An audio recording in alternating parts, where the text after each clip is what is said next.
Good morning. I'm Bishop Dwayne Royster. I'm the senior pastor of the Living Water United Church of Christ here in the city of Philadelphia. I co-chair the State of Pennsylvania Working Families Party, and I also lead another organization in this city that works really hard about getting justice for real people every single day across the city of Philadelphia. It's good to see you all this morning. I'm very excited to be here. I want to introduce the panelists that we have up here right now. There was a thing.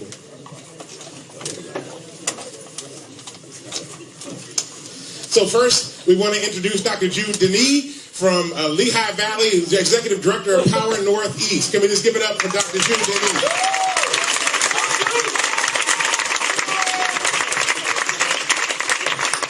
We have Tariq Osama El-Masida, who's here with us today. And many are familiar with one of the sages in the Jewish faith here in the United States, Rabbi Arthur Waskow, is here with us today. Now, just a couple of weeks ago, I had the opportunity to introduce our honoree, the one that we are here to really hear from and to see today at Tinley Temple United Methodist Church. And I was excited, because I remember a few months ago, some folk had reached out to me and said, look, what do you think about Senator Bernie Sanders? And I was like, I don't know. So I started doing some research. And you know, the one thing that we often have to wrestle with in political life is the issue of people's consistency, about whether they flip-flop on issues or they stay the same all the way through. And when I started doing research on Senator Sanders and discovered that when he was a young man in Chicago, he got arrested because he was fighting for integration and fighting for civil rights for black folk in Chicago, I was like, When I began to look at the work that he did as the mayor of Burlington and then as a member of the House of Representatives for representing Vermont and then as a senator and saw the policies and the issues that he was pushing for, I said, those things resonate with me. And then when I began to take a look at the platform that he was laying out for the country, and there were issues about the communities that I care deepest about here in the city of Philadelphia. I'm Philly born and Philly raised. I was born in Germantown, raised in the East Mount area, bought my first house in West Philadelphia. I have been all over this place. I pastored churches in every corner of this city for the last 24 years. And when I began to read a platform that talked about $15 an hour, I said, I know some folk that can benefit from that.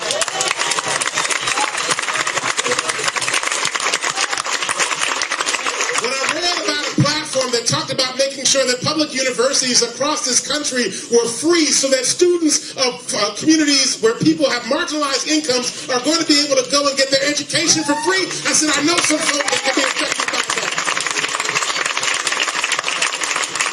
When I read about a plan to demilitarize police forces so that what happened in Ferguson won't happen in the place, I was able to say, yes, this is somebody that I can relate to.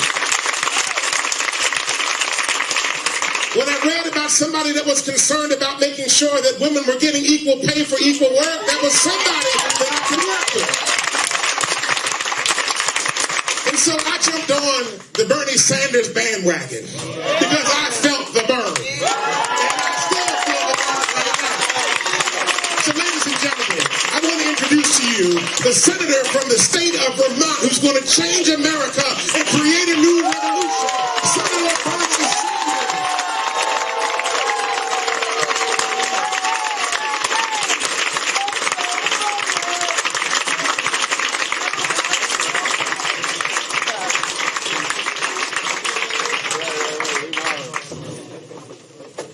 I am in awe. Look at these guys I have to follow.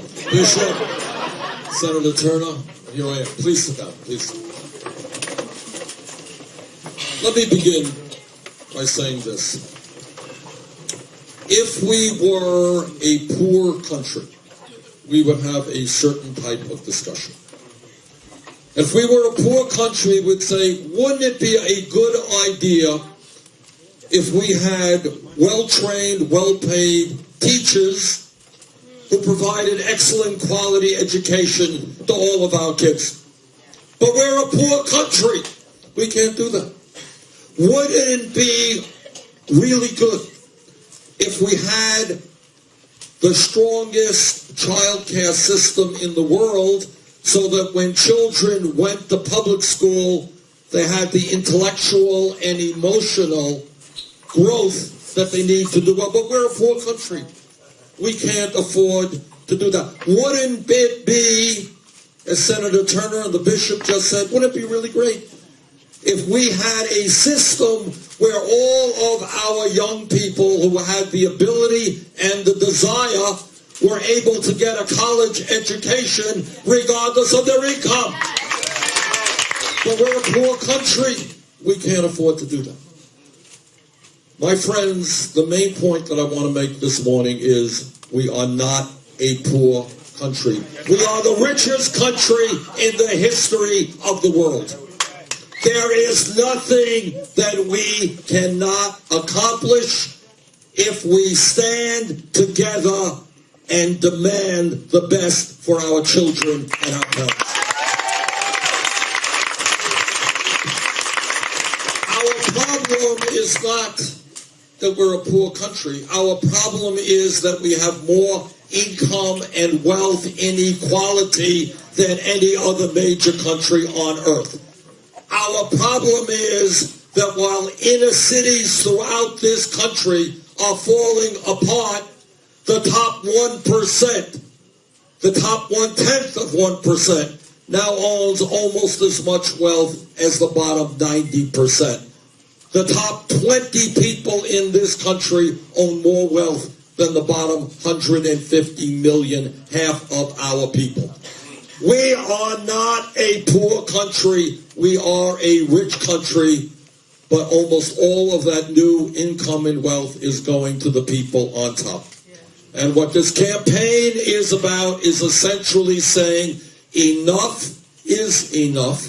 We're going to create an economy that works for all of us and not just for the 1% or the top 1/10 of 1%. That is what this campaign is about.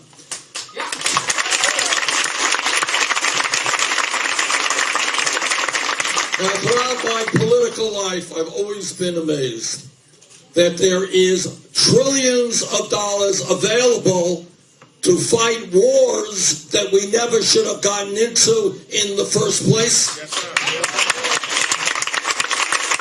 You think about it, how does it happen that we have trillions of dollars to fight a war in Iraq, a war that I strongly oppose, but supposedly we don't have enough money to rebuild inner cities in America?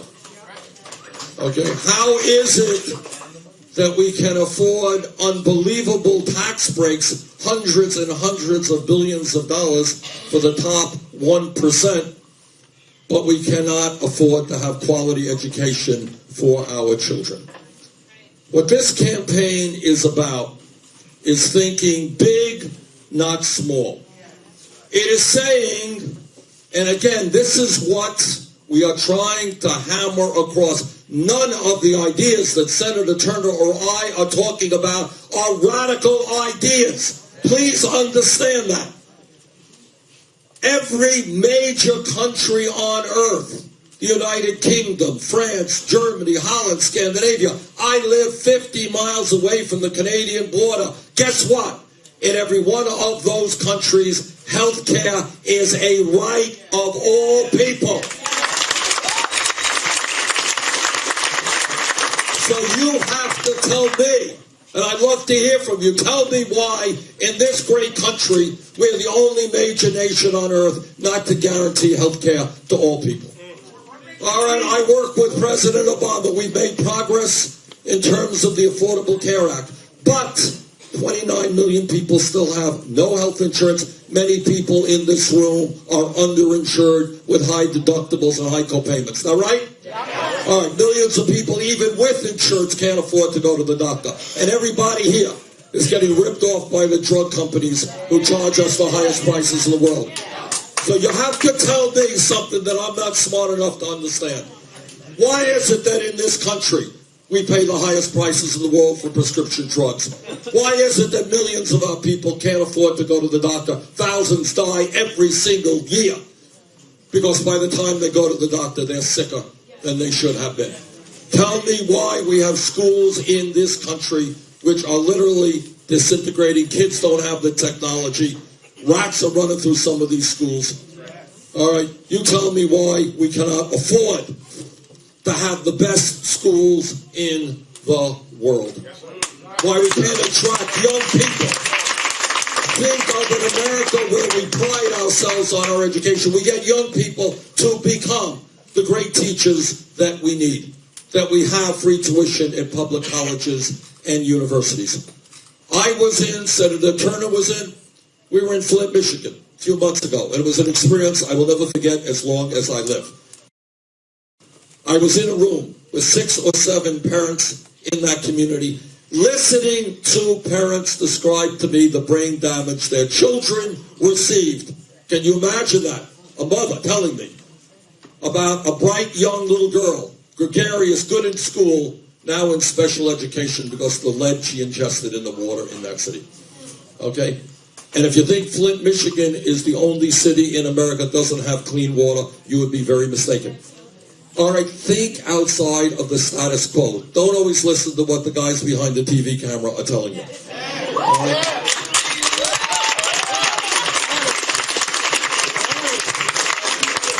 This is a country we are proud of, one of the great countries in the history of the world. Tell me why our infrastructure is collapsing. In my state of Vermont, we have many bridges that are falling apart. That's true all over this country. Our roads, our water systems, all over Pennsylvania. In many parts of this country, people are getting nervous about the quality of the water they're drinking. Wastewater plants. We used to have the best rail system in the world. You know that? Not anymore. We used to have the best infrastructure in the world. Not anymore. We are the only country on earth where if a woman has a baby today in Philadelphia, and she doesn't have adequate income, you know what happens to that mom? In 2 weeks, she's back at work, separated from her baby. All right? Because we are the only major country on earth that doesn't guarantee paid family and medical leave.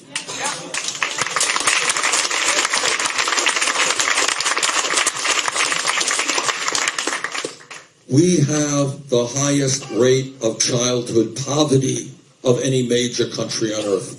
Tell me why. 35% of African American children are living in poverty today. Terms of criminal justice. All right? Step outside of the box. Ask ourselves, we can't get used to it. One of the problems with politics is we get used to stepping over people who are sleeping out on the street.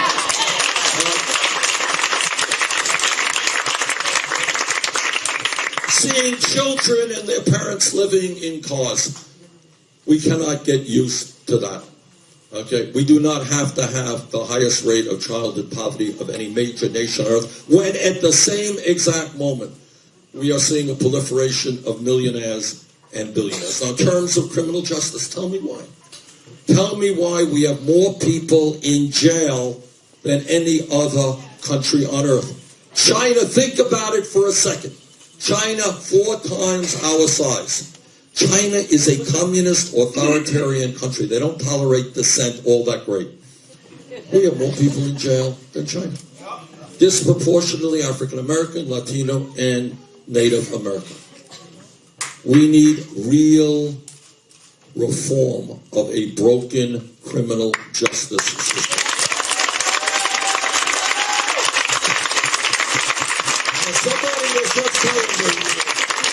Somebody was just telling me, and I'd like confirmation of it, that in parts of Philadelphia, we have an unemployment rate for kids of 50-60%. Does that sound right? Yes, correct. All right. All right. Think about it. All right. Just think for a second. You're a young kid. Maybe you graduated high school. What do young people want to do? They want to stand up on their own 2 feet. Maybe they want to get out of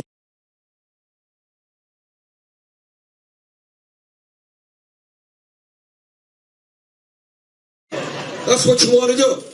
And you go out and you're looking for a job. You want some dignity. You want some income. Hi, can I get a job? Sorry, no jobs here, no jobs here. A year goes by, 2 years go by, you get rejected 50 times. What do? Well, you're going to look for income. Maybe it's not the best way to get that income. All right? And then your life gets destroyed. You go to jail once and you learn how to be a good criminal.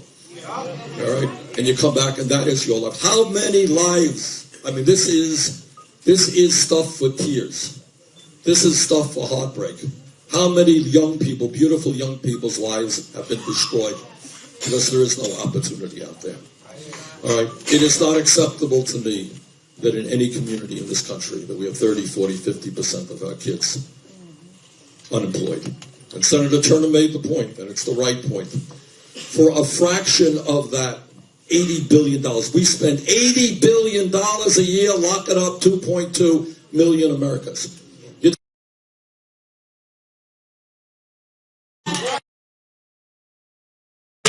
Jails and incarceration.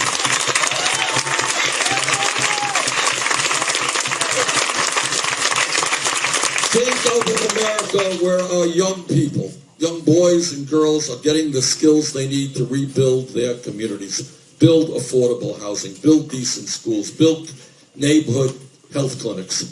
Think about that America rather than kids ending up in jail.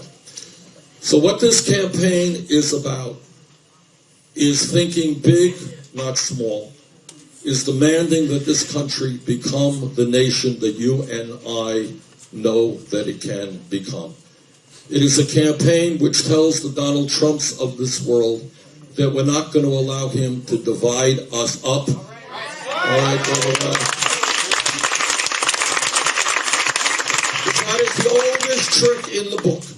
Right? The way you defeat the people is you divide them up, black and white and Latino, whatever it may be. We're going to stand together and create a nation which works for all of us. This is not some utopian vision. We can do this stuff. Healthcare, every other country has it. No country should accept 50% unemployment for its kids. We don't need more people in jail than other countries. Nothing that I'm talking about cannot be accomplished if A, we stand together, and B, importantly, we have the courage to stand up to the greed of the 1% who are more interested in the next billion than they are about the needs of the children of this country. So thank you all very much for being here.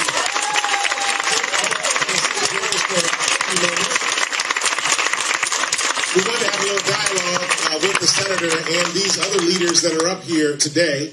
And so we have a few questions that we'd like to ask.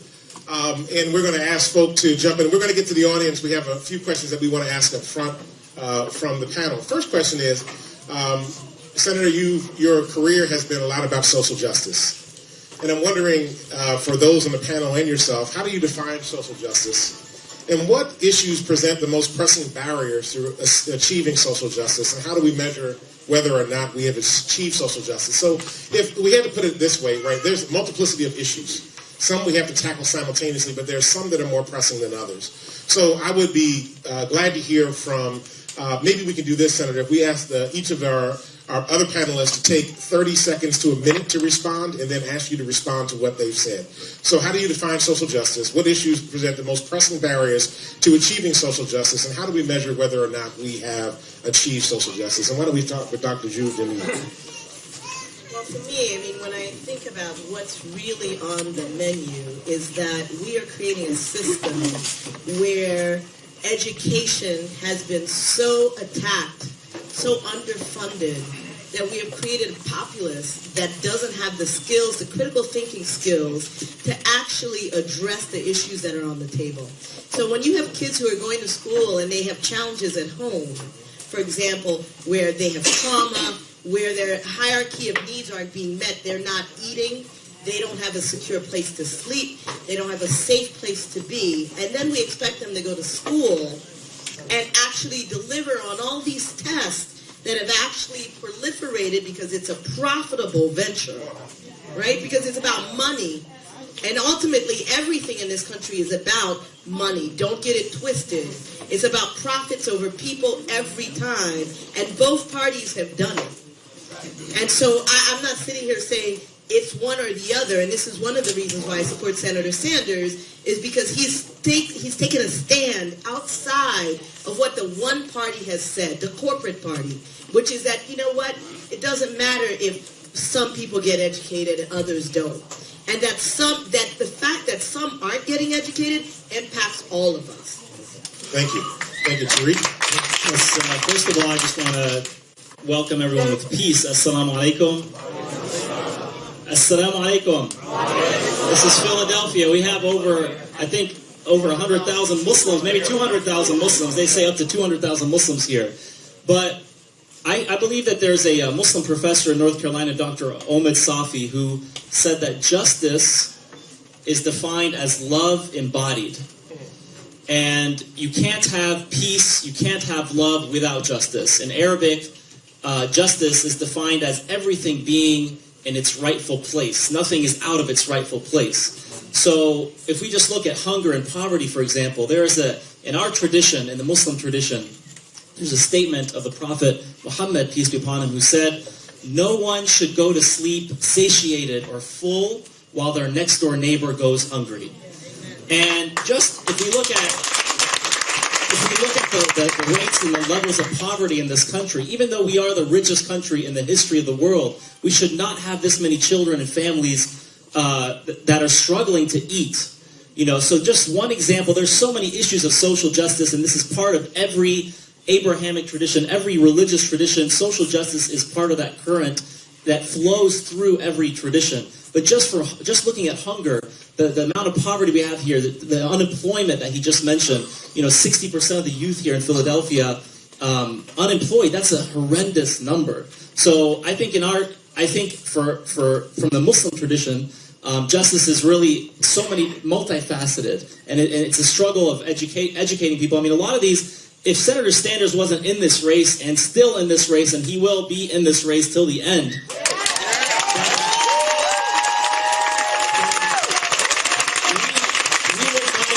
a lot of these issues we would not even be talking about. So I believe the first step is awareness, mentioning these things, mentioning these statistics, getting money out of politics. I mean, we wouldn't even be talking about super PACs right now if Senator Sanders wasn't in the race. So I think the first step is awareness. Rabbi? Shalom. Shalom. Salam. Salam. Peace. Peace. Earth. Earth. That last one in our generation belongs in that same sequence. And what I want to say about social justice is that at the Shalom Center, we now talk about eco-social justice. There is no way to separate the injustice of abject poverty from the destruction of the earth.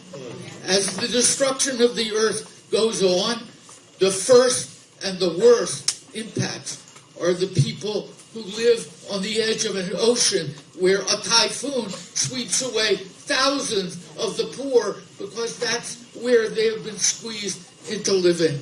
When there is a drought and famine caused by what I call global scorching, global warming is so pleasant. I could be wrong with warming. It denies the truth in the very word that it applies to it. Global scorching, global burning.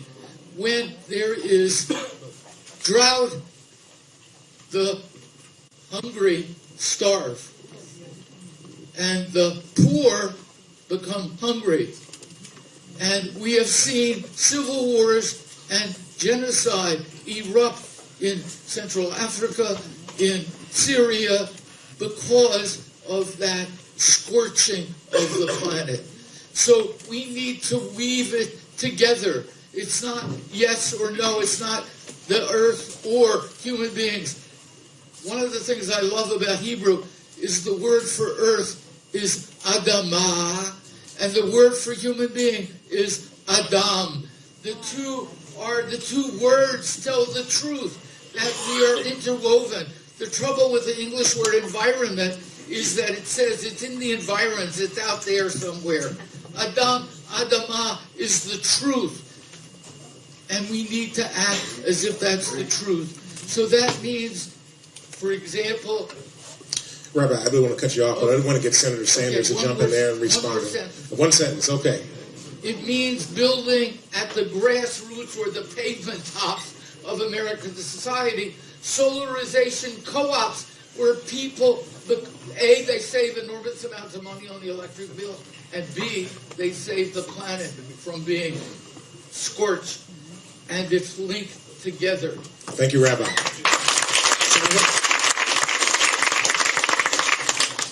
There's not a lot that I can add to the comments that people have made. I would want to emphasize that everything is interrelated to everything else. There's no one issue out there. But maybe at the core of all of these things is our fear, and I know you share this fear with me, about the undermining of American democracy by this outrageous campaign finance a decision of the Supreme Court on Citizens United.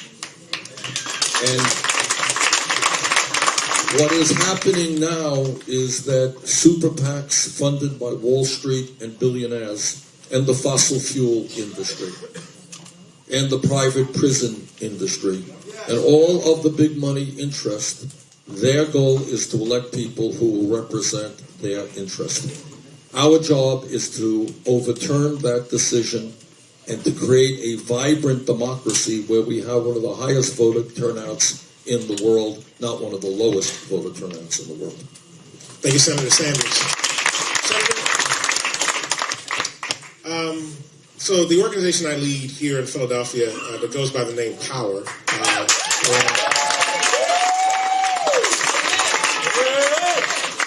and I should say I'm endorsing you as an individual, as a private citizen, because it's a C3 organization, so we can't do that. But, one of the issues that we're working on is mass incarceration and the issues around police brutality and the criminal justice system. My good friend, Dr. Damon Jones, is here, who is the former president of the Board of Trustees for the Philadelphia prisons, is sitting here as well. And the criminal justice system is decimated the African-American Latino communities here in Philadelphia. What, if any, moral obligation do we have to reform our approach to criminal justice in this country? And specific to the senators, what specific steps will your administration take to improve the implementation of criminal justice in this country? All right. Number one, we're going to address the issue of why people get into jail. Very high rates of youth unemployment. We're going to invest in education and jobs, not more jails.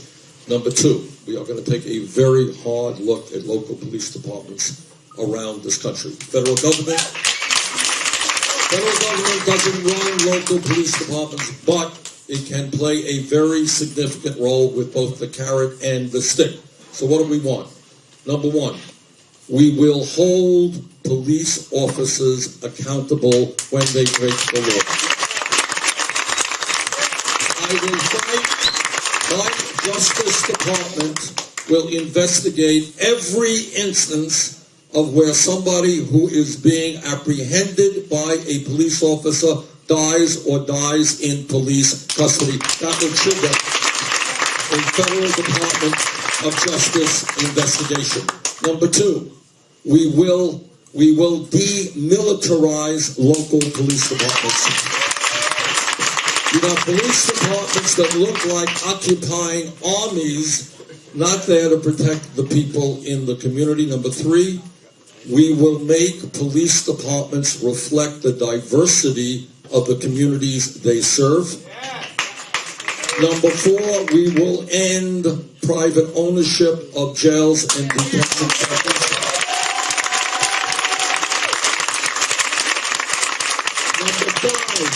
Number five, and this requires a change in police culture. Being a cop is not an easy job.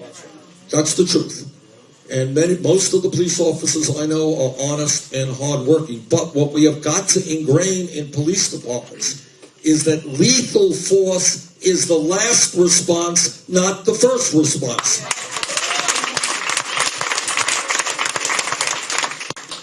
What we also have got to do, and not everybody here may agree with me on this, but we need to take a very hard look at the so-called war on drugs.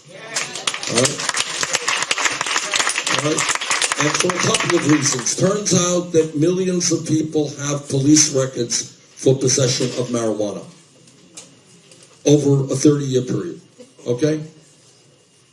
I believe that we should take marijuana out of the federal controlled substance. That should not be a federal controlled.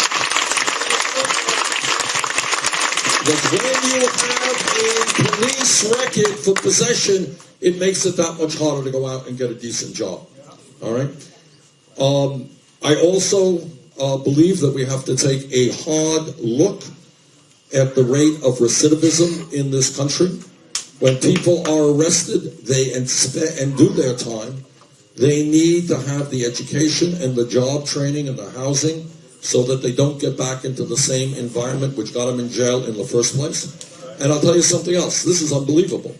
There are several million people in this country who are felons who served their time but have lost their right to vote. My state of Vermont, that is not the case. Not too many states give felons the right to vote. If they pay their price to society, you don't take away their democratic rights. That's something that they should have.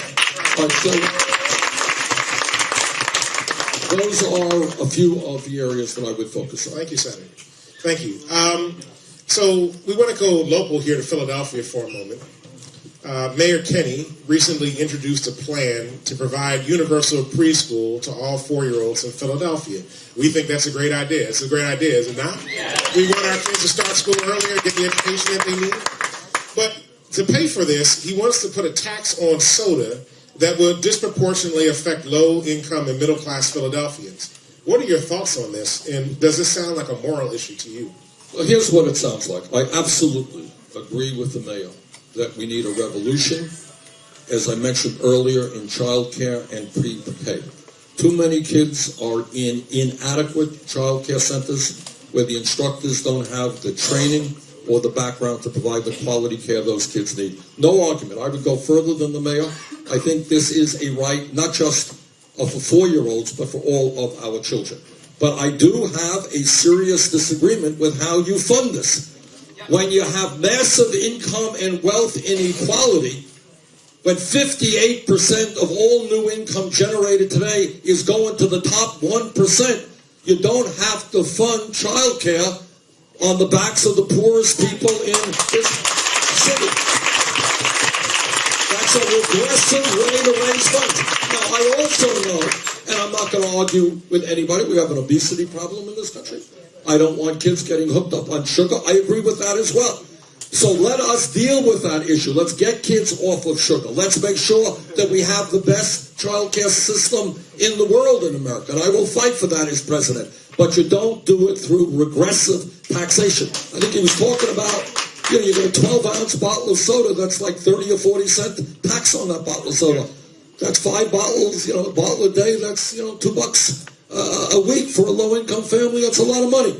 It's a lot of money. So again, the goal is the right goal, but the method and the approach and the raising funds is the wrong way to do it, in my view. Thank you, Senator Sanders. So I want to go back out to the panel for a moment. So, Senator, I'm very excited because you have called for a political and economic revolution in this country. As a matter of fact, you've been speaking a lot about the moral economy and just came back from the Vatican, meeting with Bishop Sanchez Sobrino of Social Sciences. I should say I was there in June meeting with him. He's a great guy. So we were having a similar conversation around the moral economy as well. Just last February 2015, we gathered over 75 faith leaders from around the country here in Philadelphia to have a conversation about what it would take to create a moral economy in this country. So we're looking at establishment politics is basically keeping in place an economic system that's oppressive, and it's not closing the gaps in income and wealth inequality in this country. So we want to ask you to describe your economic plan and how it would provide for distressed neighborhoods in Philadelphia. And let me say this before you get up. I'm not sure if you know this or not. I know you've been traveling all around. Philadelphia is the poorest big city in America. We have almost 30% poverty in the city of Philadelphia. Of any size city in the country, we have the highest deep poverty, meaning that 12.5% of our population lives off an annual income of less than $5,000 a year. $5,000 a year, okay? So we have 40% of our children go to bed hungry every night. And the reality is that while our poverty rate is at almost 30%, almost 46% of the population, including those in poverty, are just above poverty. So almost 50% of the city's population is at or below the poverty level. So I want to ask you, how does your economic plan provide for reinvestment in distressed communities? It is shocking to hear these statistics. And thank you very much to you and everybody in this room who finds that reality that Philadelphia is experiencing today, you find that unacceptable, and we will continue the fight to end that outrageous reality. All right, what we do and what our economic agenda is about is, number one, telling the wealthiest people in this country that they cannot have it all. That in fact, in the midst of massive income and wealth inequality, yes, the people on top will start paying their fair share of taxes. All right, number two, what are we going to do? We're going to end a loophole, corporate loophole that now exists, such that virtually every major corporation in this country stashes their profits in the Cayman Islands and in other tax havens, and in a given year, a multi-billion-dollar profit for a corporation, they may end up paying nothing in federal taxes in a given year. We're going to end that loophole, raise $100 billion a year, and we're going to use that money to rebuild the infrastructure of America. Now, what does that mean? It means building affordable housing. It means rebuilding crumbling schools. It means rebuilding our bridges and our roads and our rail systems and our water systems and our wastewater plants. And what it means in a 5-year period is putting 13 million Americans to work at decent paying jobs, rebuilding our communities. So it's creating a whole lot of jobs that need to be created. We have legislation. The rabbi was appropriately talking about the crisis of climate change. We need to move away from fossil fuel to energy efficiency and sustainable energy. And as we combat climate change, we create millions of decent jobs installing solar rooftops, building wind turbines, making sure that our buildings and our homes are energy efficient, and we create millions of jobs doing that. We are going to raise the minimum wage to $15 an hour so nobody who works 40 hours lives in poverty. Pay equity for women who are now making 79 cents on the average compared to men. When we talk about making public colleges and universities tuition free, that is not only a good thing for people who are college age. You know what else it means? I grew up in a family, didn't have any money. My mom, my dad didn't go to college. All over this city, there are kids now in the 6th grade, and the idea of those kids thinking they're going to go to college is as likely as thinking they're going to go to the moon. Is that right? That's right. All right. I want every child in this city, in this country, regardless of his or her income, to know that if they study hard and they do well in school, regardless of their income, they will be able to get a college degree. That's revolutionary.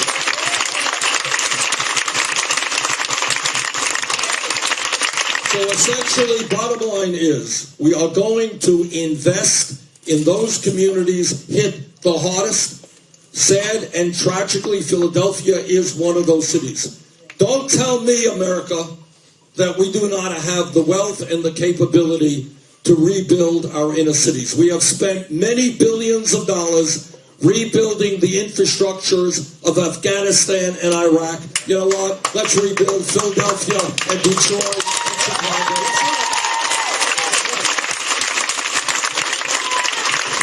All right. So we want to ask a couple of questions in the audience and panel. I want to get you in. We don't want you just to... You all look wonderful. You look wonderful, but we want to make sure we get you in. But we want to make sure we get a couple of questions from the audience. So I see some hands, and I want to try to be as balanced as possible. So this brother all the way in the back right here, let me get a microphone over to you. I'm going to be Oprah Winfrey for a moment. You'll be the car. I'm going to be Oprah. Greetings, sir. What's your name and what's your question? So my name is Gary Frazier. I'm a resident out of the city of Camden. So listen, we do live in the most poor city, we would say, the most dangerous city in America. But Senator, I want to say to you that surrounded around this room, upon hearing and learning and being educated about you, you can see what it is transforming. There's a lot of young men that have come up by way of Texas, all across from down south all the way up here. all young boys, even in the city of Philadelphia, right here, right now, in this room, under the directive of Bruce Carter for Black Men for Burning. We were educated and taught. So now what we want to say, what I personally want to say, I don't have a question, it's a statement. I want to say thank you. The reason I want to say thank you,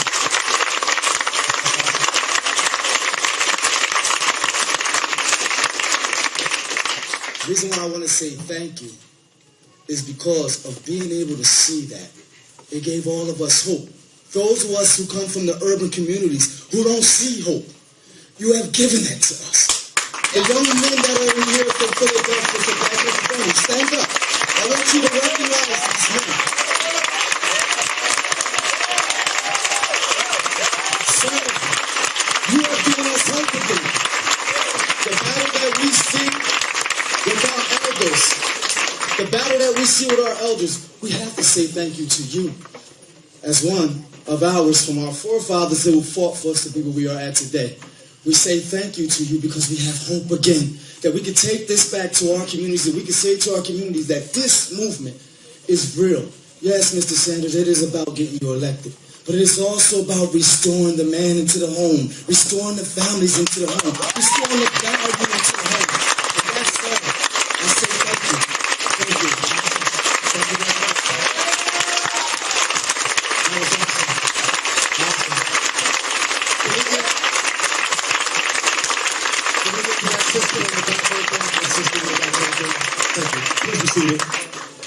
Yes, good morning, everyone. I'm Habiba Ali. I'm a housing activist.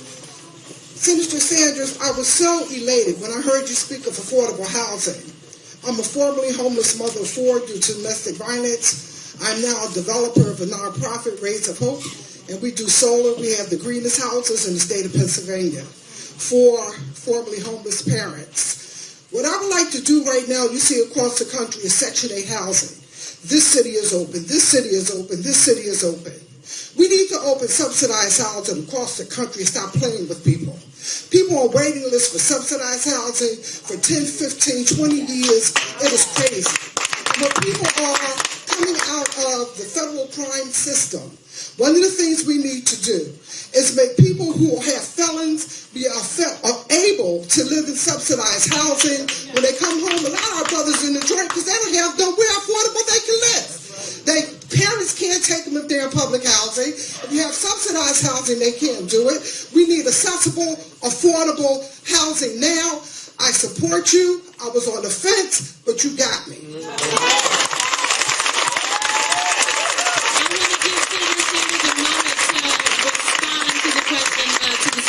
Affordable housing. Affordable housing is an issue that we hardly ever talk about, do we?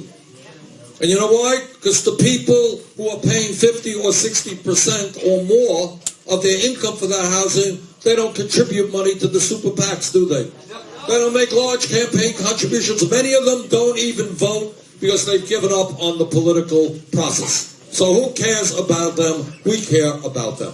Let me just tell you a little bit what I think we should be doing. Number one, when I was mayor of the city of Burlington, I started in my city the first municipally funded community housing trust fund in the United States of America.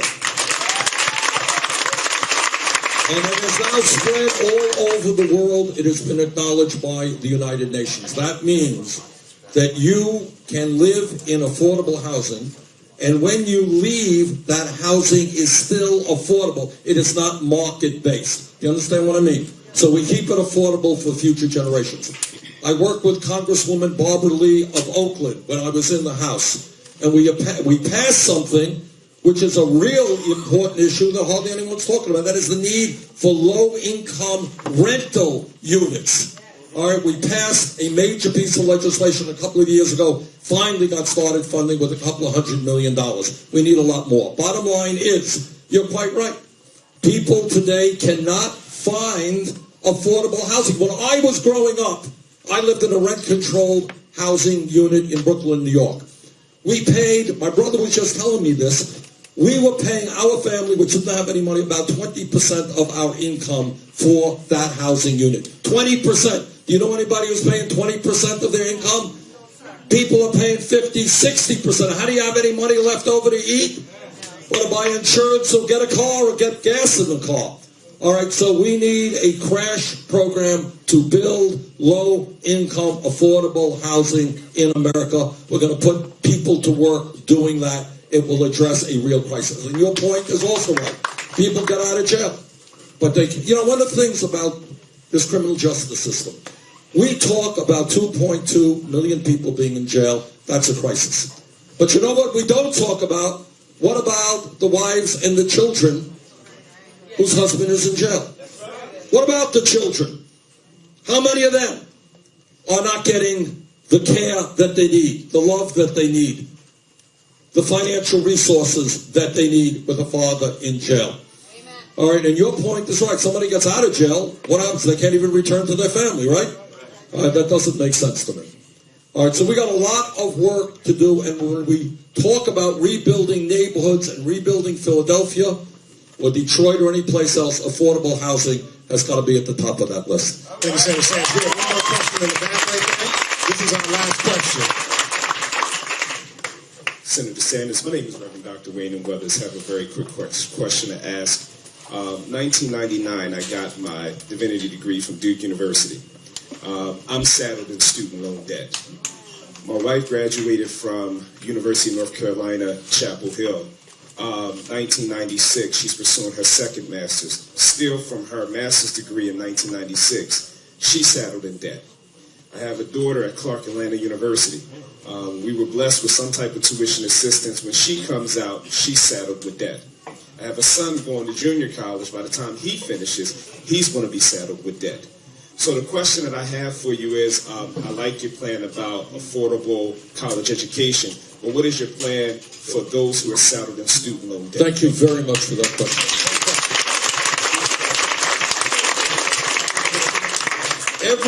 Virtually every rally I do, I say to the people in the audience, how many of you have student debt?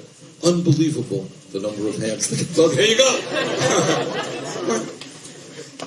Again, thinking outside of the box, thinking outside of the status quo. Take a deep breath. Everybody in this room knows that education is what is inherent. The desire to learn is inherent in us being human beings, right? We also understand that in a competitive global economy, we need the best educated workforce in the world, right? You and your kids and your wife did exactly the right thing. Millions of people did exactly the right thing in getting the education that they need. Why are we punishing people for getting an education? So to answer your question, this is what our plan does. It makes public colleges and universities tuition free, but it also says that you should be able to refinance your student debt at the lowest interest rates you can find, rather than being stuck with a given interest rate that you have to carry for decades. That will mean a substantial reduction in student debt all over this country. Now, people then say, well, Bernie, how are you going to pay for that?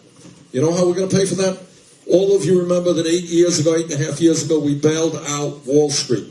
Yes, sir. Our plan imposes a tax on Wall Street speculation, which will bring in more than enough money to make public colleges and universities tuition-free and substantially lower student debt in this country. All right. If we could bail out Wall Street in their time of need, now is the time for them to help the working families of this country.